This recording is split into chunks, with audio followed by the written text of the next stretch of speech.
Today we're going to talk about 5.2. And 5.2 is more solving trig equations. But this time, we're going to do it with factoring. And I'm going to turn off the lights again just so it's a little bit easier to see what's happening. All right.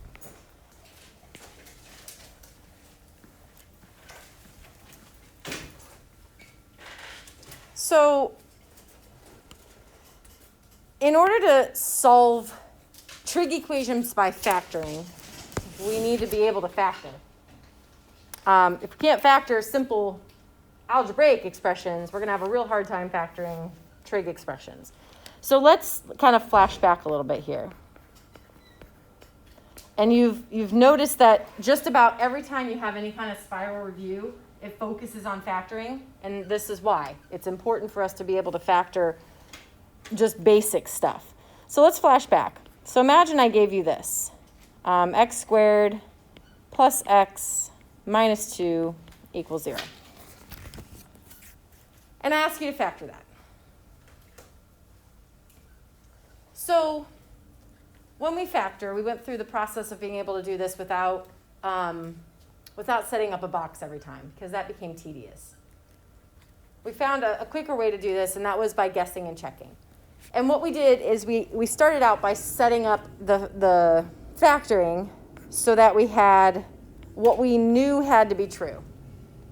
And that is, we know that in order to get x squared, we have to have x times x. If we don't have x times x, we're not going to get x squared, and then the whole thing falls apart. And then the guessing piece came into play when we tried to figure out what two numbers were going to give us -2 when we multiply them. So there's not a lot of options when we think about how to multiply two things together to get -2. Could either be -2 and 1 or 2 and -1. So, we try one and we see if it works. So maybe I try -2 plus 1. So this is my guess. So let me check. So we check by multiplying the outer terms and the inner terms. And then what we're trying to match is the middle term of the original expression. So we need it to add up to be +1. Well, if I had -2 and +1, I don't get +1. So that's not the correct factoring, right? So we'd say, nope, this is wrong. So let's try another guess. Okay, so another guess might be, well, we start out with the same thing. We say it has to be x times x. So that's what we're setting in place because we know that has to be true. And then we tried -2 and +1. If we put -2 in the second set of parentheses and +1 in the first set of parentheses, it's not going to change anything in this case. So let's try +2 and -1. And I know I'm being really deliberate here. You probably have already figured out how to factor this, and that's okay. But I want to take the time to just review our process. So then I have -1x and +2x. And if I add those together, so 2x minus 1x, that's going to give me the x that I'm hoping to get in the original expression. So that's the winner. We have factored it. Okay, we figured out how to factor it, and it looks like this. How does this relate to what we're about to do? Well, instead of writing x's, I'm going to write trig functions. So it's going to look like this. So today, we're going to factor, I don't want to lose that too much, secant squared plus secant minus 2. Now, I want you to notice the differences and the similarities. Okay, the differences are pretty obvious. This has some trig functions in it. The similarities are, with the secant squared, that's just where our variable is. So that's our variable squared. That looks a lot like what we're seeing up in our original expression. And then we have just plus our variable. Well, that's just plus secant then. -2. -2. So the general format that we're looking at is very similar. So what this allows us to do is once we know the proper factoring for this expression algebraically, we can use this to help us factor with trig functions. Because instead of seeing instead of seeing x, we're going to see secant. So I can use what I wrote here and factor my new expression, but with secant instead of x. So instead of being x plus 2, I'm going to write secant of x plus 2. Instead of writing x minus 1, I'm going to write secant of x minus 1. And I want to take a second and show you what the check for this can look like. Because we can check it the same way. If I check, I need to check the outside terms and the inside terms. So outside terms, if I multiply secant of x times negative 1, I get negative secant of x. Inside terms, 2 times secant of x is 2 times secant of x. Looking at what those combine to be, 2 secant of x minus 1 secant of x, that gives us the 1 secant of x that we're looking for. So we're able to factor this just like we would factor any other algebraic quadratic. The goal of this being, now that it's factored, I can use the zero product property. So the whole point is, once we've factored it, now we want to just use the zero product property. Use zip. And again, that just means, remember, taking each of these factorizations and setting them equal to 0.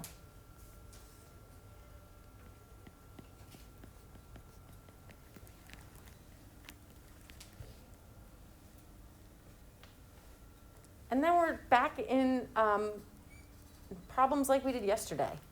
Once we've used the zero product property, now we've got just some simple equations we can solve. So I would subtract 2 from both sides in that first equation. And then I have to think about, when is secant of x going to be negative 2? So remember, secant's the flip of cosine, right? So go through all of your x's and think about, if you flip them, are any of them going to end up being negative 2? Which ones? What do you think? Like angles or? Angles, yes. So what angles in radians? Okay, 240, but what is that in radians? So tell me with the pi. Oh, in radians. Yep. 4 pi over 3. Okay, that's one of them. 2 pi over 3. And then 2 pi over 3, good. We need negative x's, and that only happens in quadrants 2 and 3. So we've got our negative x's. We know, and those negative x's are negative 1/2. If I flip negative 1/2, I get negative 2. So that's how I know I'm looking at those particular angles. All right, in the second equation, we can add 1 to both sides.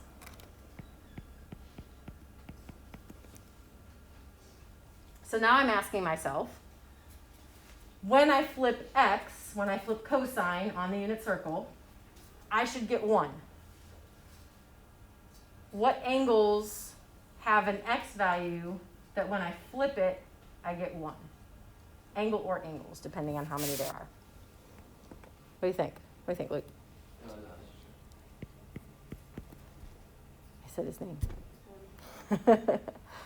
I wasn't going to, and then I said it anyway. So let's go through them each one at a time. So starting at 0 degrees or 0 radians. What's our x coordinate at 0?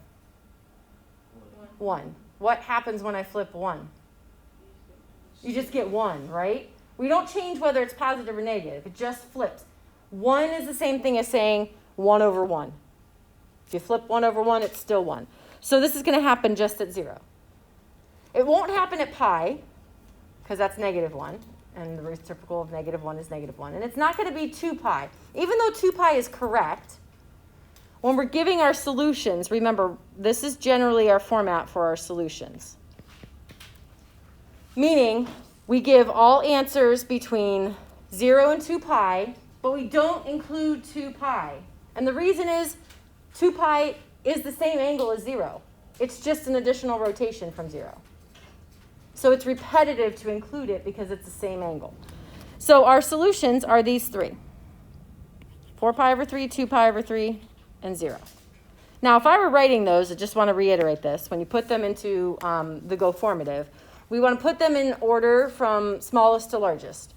So I would write them, 0, 2 pi over 3, 4 pi over 3 when I enter it into go formative. No spaces, just a comma in between. And you could even put x equals in front if you want. You don't have to. It'll take it either way. All right. Let's try another one. And this time, let's start just with the trig function. So let's do 2 sine squared of x minus sine of x equals 1. 2 sine squared of x minus sine of x equals 1. So some of you maybe are seeing the possibility of using a zero product property here if you just factor out the sign. The problem is, in order to use the zero product property, you have to have it equal to 0. And right now it's equal to 1. So we can't use the zero product property right now. What we can do is subtract the 1 from both sides. And we kind of talked about that yesterday. Let's get everything on the same side. If you're stuck, that's always a good first step to at least try, because it might open some doors for you. So here's what I'm seeing. I've got trig functions that but actually do meet the pattern of being a quadratic. And here's how I know that. Let's say that I wanted to rewrite this in a way that maybe looks a little more familiar. So what if I say, you know what, let's kind of put a stand-in for sine. Okay, so let's just let A stand for sine of x. Okay, I'm just going to let A stand for sine of x. And then I want to rewrite this equation, but instead of sine of x, I'm going to use A. So this first term is 2 sine of x squared. If I'm going to let A stand for sine, then this is going to become 2A squared. Are we okay with that? If sine of x is just A, and we have sine squared, that has to be A squared. Wait, why are we putting A? You'll see in just a second. I promise I have a point. Then minus sine of x, which we can just call A, and then minus 1. The reason I'm rewriting it, and you don't have to do this, but if you are going to have any struggles with trying to factor this expression, rewriting it in a way where there's no trig functions can really help you see a little bit better how to factor that. So if I wanted to factor what's on the right there, I could do my guess and check. All right, so I know it has to be 2A times A. And then I do some guessing. So to get -1 when I multiply two things together, I have to multiply 1 times -1. There's really no other options there. What could change is where I put the +1 and where I put the -1, right? I've got two options there. So I'm going to guess, and I'm going to say, let's try putting +1 here and -1 here. I guess, and then I check. So to check, I look at the outside terms, -2A, times, or plus the inside terms, 1A. And if those, 1A minus 2A, add up to the -A in the original problem, then I've factored it correctly. And it looks like they do. The reason I did that is because this might be a little bit easier to figure out how to factor than the original trig functions would be. So now that I have it factored, I'm going to sort of work backwards. I'm going to turn that back into something with trig functions in it. Just remembering that what we said is that A stands for sine. So if I want to rewrite 2A plus 1, I can rewrite that as 2 sine plus 1. If I want to rewrite rewrite a minus 1, replace that a with sine of x. So we have sine of x minus 1. And now what we have is the factored form of that expression.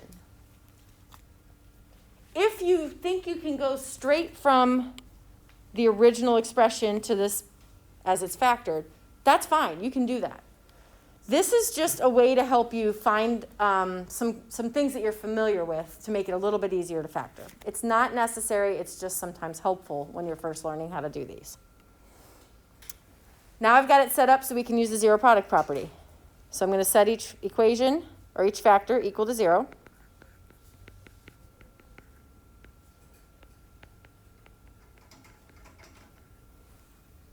And then I go through the process of solving just like we did yesterday. So let's finish this one up. And then I'm going to have you try one on your own. So I would have to subtract 1 from both sides. I'm working on the problem or the equation on the left. And then divide by 2. So I get sine of x equals negative 1/2. So what angles have a sine of negative 1/2? 7 pi over 6. So x equals 7 pi over 6, so it's in quadrant 3, and it's closer to the 30-degree reference angle, good. And what? 11 pi over 6, good.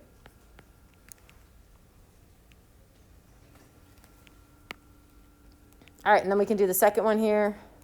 Don't forget, when you factor it, you have 2 equations, right? Excuse me. All right. When is sine of x equal to positive 1? Yeah, good. Good. So we have three solutions this time. 7 pi over 6, 11 pi over 6, and pi over 2. Those are our 3 solutions. Okay, I want you to try one. So I'm going to put one up here. I'm going to solve it while you're working. I'm not going to talk through it. I'm just going to put up my work. You try it, and if you get stuck, you can look at what I have written. If you're watching this video at home, you can pause this, and then when you come back, it'll be ready for you.